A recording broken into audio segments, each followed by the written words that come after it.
Jonas decidiu dividir uma quantia em dinheiro entre 3 dos seus filhos, ou entre os seus 3 filhos. Marcos, o filho mais velho, recebeu 1/3 do valor total. Em seguida, Mateus, o filho mais novo, recebeu 3/4 do que restou, ou seja, 3/4 do que restou após o Marcos receber a sua parte. Por fim, o terceiro filho ficou com os R$ 20 restantes. Bom, determine a quantia recebida por Mateus e o total distribuído por Jonas. Então, como o filho mais velho, o Marcos, recebeu 1/3, eu dividi aqui uma figurinha. De novo, dá para fazer sem figurinhas, dá para fazer usando multiplicação de frações, mas eu decidi fazer por aqui para que fique, enfim, mais simples, pelo menos para quem está começando, né? Ou tem um pouquinho de dificuldade, talvez isso aqui torne a coisa um pouco mais fácil. Por que você multiplica, por que você soma, etc. Bom, então 1/3 ficou com Marcos. Então Marcos recebeu essa parte aqui. 1/3. Uma parte de um total de 3. Depois que o Marcos recebeu, o Mateus recebeu 3/4 do que restou. Agora aqui tem que ter um pouquinho de cuidado. O que restou depois que o Marcos recebeu a sua parte? Restaram essas duas partes.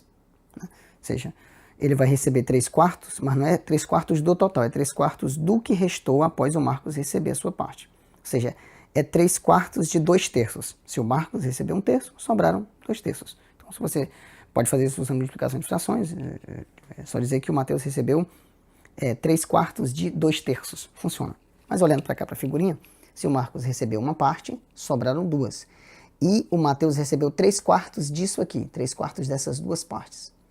O que é 3/4 de uma quantidade? Você vai dividir essa figura em 4 partes e vai tomar 3 delas. Então vamos dividir isso aqui em 4 partes e vamos tomar 3. 3/4 dessas duas partes. Então vou dividir isso aqui em 4 partes iguais. Pronto, então aqui está a parte do Marcos, que não existe para essa segunda divisão.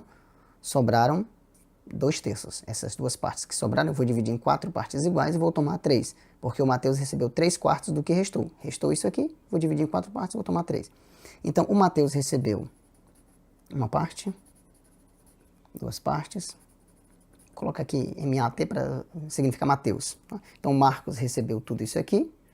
E o Mateus vai receber 3 partes de um total de 4 que restou, depois que o Marcos recebeu a sua parte. Pronto.